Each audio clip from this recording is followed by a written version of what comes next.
Eu ia para São Paulo, eu ia morar lá, eu ia trabalhar lá, ia alavancar minha carreira, ia voltar com meus 30 e poucos anos depois, porque eu ia casar, ter filhos, montar minha família, ia já estar tudo planejado, tudo certinho, tudo redondinho, sem nenhuma vírgula.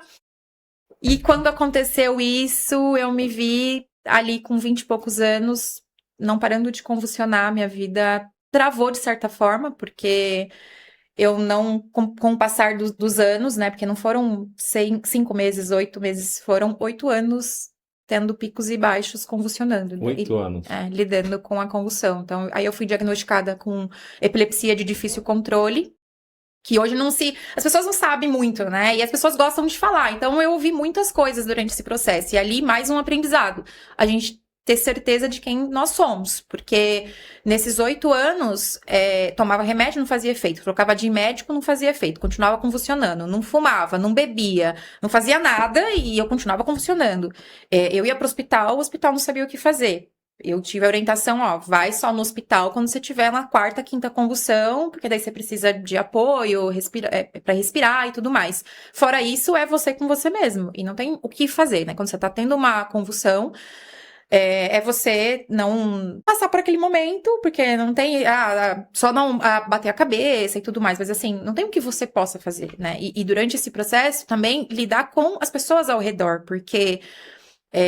minha família se sentia incapaz, assim, não tinha o que fazer, né, naquele momento. Então, você sente que tá acontecendo algo e não tem o que fazer. Eu tive muitos aprendizados durante esse processo. A minha família foi a minha base, foi a minha estrutura, porque em um momento eles me viam como uma pessoa doente, ou me viam como uma coitadinha, ou uma vítima do que estava acontecendo. Foi um processo difícil, porque no início você precisa... Todo o processo de saúde, você sabe, a gente passa por um processo de aceitação, de entender o que está acontecendo. Então, passei por tudo isso, mas chegou um momento que, como eu falei, foram 8 anos com altos e baixos, convulsionando ali. Fiquei sem andar sozinha, precisei de ajuda para andar, precisei de ajuda para comer, né? Minha mãe chegou a me dar comida na boca. Enfim, passei por todo esse processo. Tive, ao longo desses 8 anos, mais de 280 convulsões. Eu parei de contar. Porque eu fazia diário pro meu neuro, aliás, meu neuro foi espetacular, foi a base pra mim também, porque ele não me via como uma pessoa doente. Ali tá um aprendizado pra tudo, gente. A gente aceita o diagnóstico, mas a gente não precisa aceitar o prognóstico, né? Então, assim, Total. eu tinha um diagnóstico que eu era uma epilética, esse é o nome, né? Eu tinha epilepsia. Mas eu não tinha que aceitar o prognóstico no sentido de que eu era uma pessoa doente. E eu passei por muitas coisas, assim. Eu tive médico que a vizinha lavava com cloro. Eu fiquei com uma sensibilidade. O nosso cérebro é maravilhoso, né? Eu tive uma sensibilidade olfativa muito, muito grande num período. E eu desmaiava com cheiro de cloro, com cheiro de feijão, com cheiro de brócolis. Eu tinha desmaios com esse tipo, porque não sei o que aconteceu naquela época. Meu cérebro, assim, o cheiro que uma pessoa sentia que era fraco, pra mim tava muito forte. E aí eu tinha desmaios porque aquilo de alguma forma me afetava. E aí eu tive médicos que simplesmente queriam me colocar numa bolha e falavam assim, não, né? Ainda pra minha família, não, você não pode, você não tá vendo que a sua filha, você não pode deixar que isso aconteça. E cada coisa que acontecia, cada desmaio, cada convulsão era um remédio a mais. Cheguei a tomar 19 comprimidos por dia. Então, assim, naquele momento, se eu tivesse cedido ao que os outros estavam falando sobre mim, até a autoridade, né? Ali um médico é uma autoridade. Não era pra estar aqui, era pra ter entrado numa depressão, saí das empresas e aí tive que voltar a procurar emprego, mas eu tinha muita dificuldade de encontrar, porque eu ainda convulsionava. E toda vez que eu fazia entrevista, eu era o currículo perfeito. E até de empresas grandes, quando era mencionado que eu tinha, aquilo se fechava as portas, porque ninguém queria pagar o preço para olhar para minha capacidade e quem a Aline era. Eu, durante muito tempo, fui a menina que convulsionava, né? Em uma das entrevistas, eu fiquei 3 horas, sendo que 2 horas era para a pessoa me explicar, era para eu explicar como eu ia reagir se eu tivesse um treco dentro da empresa. Eu vi esse termo, então ali naquele momento eu falei, cara, não é esse caminho. Não é por aí. Aí eu comecei na recepção mesmo. A menina me ligava, marcar entrevista e tal. Eu falei, passa pro seu diretor. Eu tenho epilepsia, convulsiono tantas vezes. Tá disposto? Porque senão eu não perco meu tempo e você não perde o seu.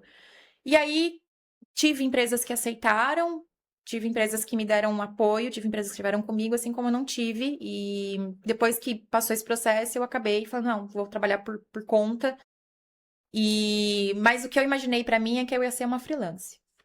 Isso pra mim, por mais otimista que eu tivesse, eu achei que eu ia ser aquela pessoa que trabalhava e que as coisas não iam, eu não conseguia enxergar muito mais. E ali tem um, um cara que chama Sadhguru, e ele fala assim, o que é sonhar? A gente tem que tomar muito cuidado com os nossos sonhos, com o que a gente planeja, porque o sonhar nada mais é do que o quê? 10 vezes mais, 20 vezes mais do que você tem hoje? Só que a vida muda num estalo de dedos.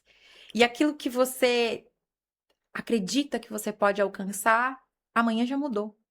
Então, por mais otimista que eu tivesse, eu jamais imaginaria que eu estaria hoje trabalhando, tendo equipe, tendo uma sociedade, conseguindo dar voz e falar da minha história, do meu processo. Então, eu acho que é por esse caminho, sabe? Empreender não foi uma coisa que eu imaginei para mim. Mas eu me vi no processo e a partir disso eu tomo posse até hoje. É um desafio diário, porque, querendo ou não, nós somos a nossa criança, as nossas feridas, e a gente vai trabalhando isso dia após dia. Mas o que me ajuda é eu entender que tudo isso há um propósito e eu só sou a Aline que eu sou hoje porque eu passei por tudo isso e então eu pego toda essa linha e eu aplico em tudo. Então tudo que me acontece eu falo como que eu aplico para isso. Tá, você foi, meu lado pessoal, legal, mas e pro negócio e para tudo. E a gente vai, e por isso que eu acho que tudo eu tento levar um aprendizado. Porque assim, se eu passasse por esses 8 anos e eu não tivesse esse olhar de querer aprender, poxa, ia ser muito chato, né? Porque só ia ser dor, processo e nada ali pra aprender. E tem foram várias questões que eu aprendi nisso, mas nenhuma delas foi que eu levo pra sempre. Assim, eu não me permito ficar muito tempo mal. Então, teve um momento que eu tava trancada no banheiro, porque esses altos e baixos, eu acho que isso tem muito a ver com o negócio, com empreender. Porque assim, eu tinha muitos altos e baixos, assim, eu tava bem aqui, passava, sei lá, 5 minutos, eu convulsionava e aquilo tudo que eu tinha tentado alinhar pra ter uma previsibilidade, sentir um certo conforto, eu não conseguia mais, porque aquilo mudou. Então, isso pra mim, essa montanha russa era difícil lidar. E eu fiquei mal, me tranquei no banheiro, passou um tempo.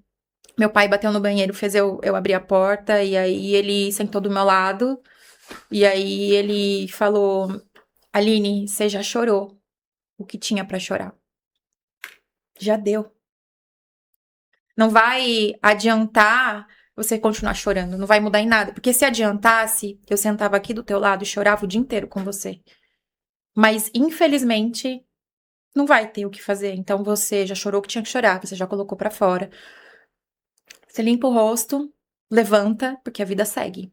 E, e isso pra mim foi tão marcante, porque eu enxergava a minha dor, mas eu enxergava a dor dele também, a dor da minha mãe também. Porque não tinha o que fazer. Eu já tava fazendo. Eu não tinha o que mudar fora, eu tinha que mudar dentro. Porque remédio eu tava tomando. Eu tava vivendo e não tinha como eu mudar, né? Por isso que eu acho que eu me encontrei muito, apesar de não ser tão estudiosa na filosofia estoica, mas o estoicismo fala muito sobre isso. Você aceita o que é, você não muda o externo, você não muda aquilo que você não pode ter controle, você muda o que você tem controle. E eu tinha controle sobre mim, sobre o que eu pensava, e eu não aceitei aquilo pra mim.